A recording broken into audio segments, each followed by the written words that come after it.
We must accept the mystery of life, not try to control it, because in our attempts to control we often lose sight of the beauty that lies in the unknown. It is natural to seek predictability, to classify events as either favorable or unfavorable. But such labeling is a narrow lens through which we perceive reality. The truth is that we stand on the edge of uncertainty, where what seems like tragedy can become unexpected blessings, and what we celebrate as success can catch us in unexpected challenges. True compass is within ourselves, not the fleeting claims of others out of anger and deception. It is imperative that we develop the art of letting go, not clinging to outcomes or trapping ourselves in the narrow confines of rigid expectations and goals. Life unfolds in ways that defy our plans and exceed our wildest dreams. By relinquishing control and accepting the ebb and flow of existence, we open ourselves to a wealth of experience that shapes our journey. Every moment can be an invitation to explore, learn, and grow outside of your comfort zone. This journey is not about creating the perfect story or orchestrating flawed outcomes.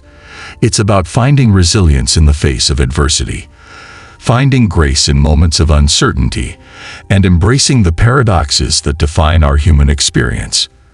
As we navigate life's maze, let us remind ourselves that true fulfillment comes not from mastering every turn, but from embracing inherent unpredictability with curiosity and courage.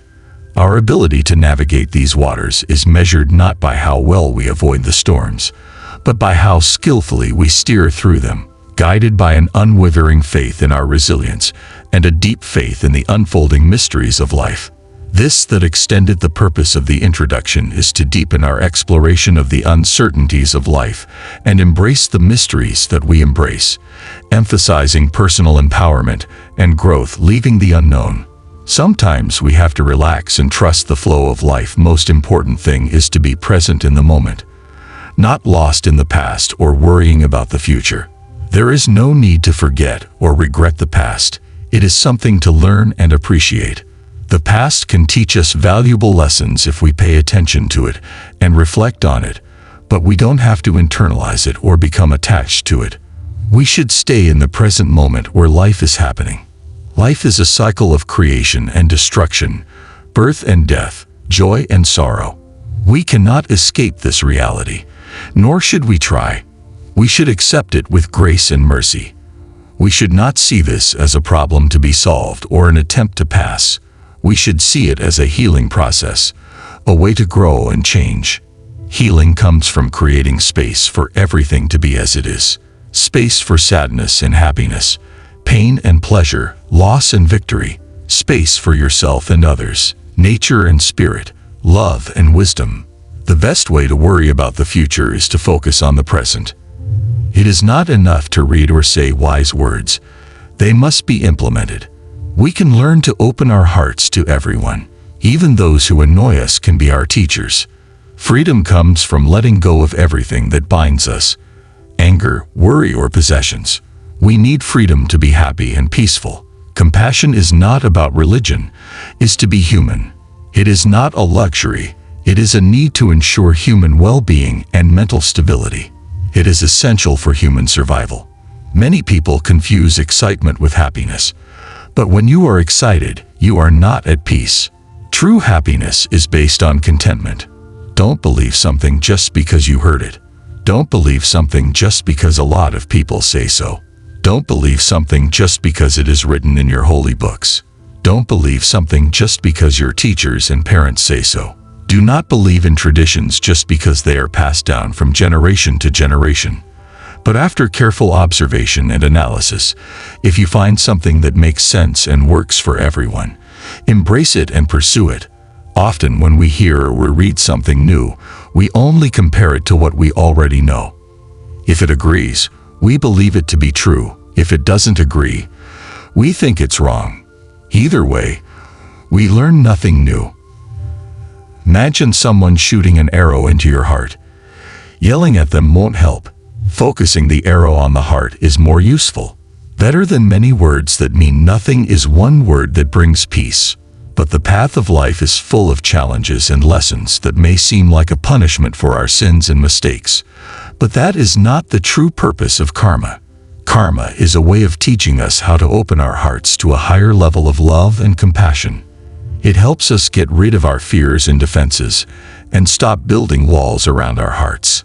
Karma is a gift that shows us what we need to learn and grow through our life experiences. Even if things don't go our way, let's not lose hope or give up.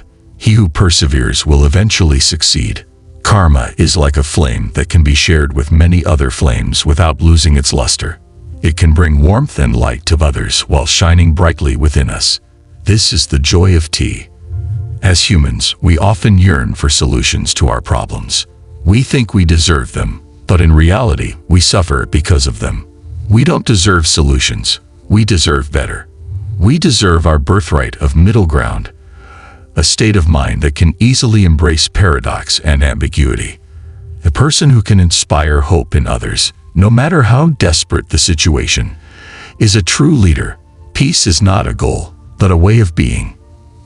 We often think that we can achieve peace by doing certain things like meditating, having fun, or eating well. But this is a mistake. These things can make us feel good, but they can also make us complacent and boring. They can prevent us from seeing the reality of our situation, which is always changing and challenging. Life is not easy. It has its beauty, but also its pain. Just as a rose has both petals and thorns, we cannot ignore jumps and we cannot avoid them. We must face them with courage and compassion. This is what makes us human. It is what makes us alive. Art is an expression of our humanity.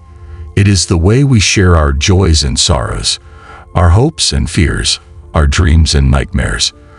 Art is a flower that blooms through life, and we are the flower. Meditation is a practice that helps us to be more aware of ourselves and our surroundings. It helps us see things as they are, not as we would like them to be. It helps us to accept the present without trying to escape or manipulate it. But meditation is not easy either. It requires patience and persistence, gentle and humorous attitude. It requires that we stay with what appears in our mind and body without judging or rejecting it. When we meditate, we may feel anxious, bored, anxious, angry, or sad. We may feel physical pain or discomfort. We can ask what we are doing or why we are doing it. Maybe we want to give up or run away. But these feelings are not obstacles. These are possibilities. These are opportunities to learn about yourself and your humanity, to grow and change. So when we meditate, let's stay with what arises. We shouldn't avoid it or resist it. It shouldn't distract us or discourage us.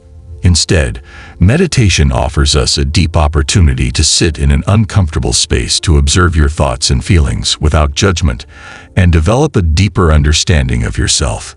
It is in these moments of quiet introspection that we find the courage to face restlessness, face fear, acknowledge and release anger, persevere through pain, pursue a hunger for growth and knowledge, and patiently navigate frustration and clarity. Embracing these feelings and experiences, rather than pushing them away, allows us to harness their transformative power. Every challenge becomes a springboard for personal growth and inner peace. By remaining present in all aspects of our journey, the joys and sorrows, the triumphs and failures, we give ourselves the opportunity to grow and develop amidst the uncertainties of life. Thank you for accompanying me on this journey of introspection. If these insights resonate with you, I invite you to join our community dedicated to exploring Stoic wisdom and developing a deeper connection with ourselves and the world around us. Together, let us continue to embrace life's mysteries, navigate its complexities, and find the deep peace that comes from living authentically and mindfully. This extended presentation encourages listeners to embrace mindfulness and self-awareness as transformative tools, and invites them to undertake a journey of personal growth and philosophical exploration to the journey of research.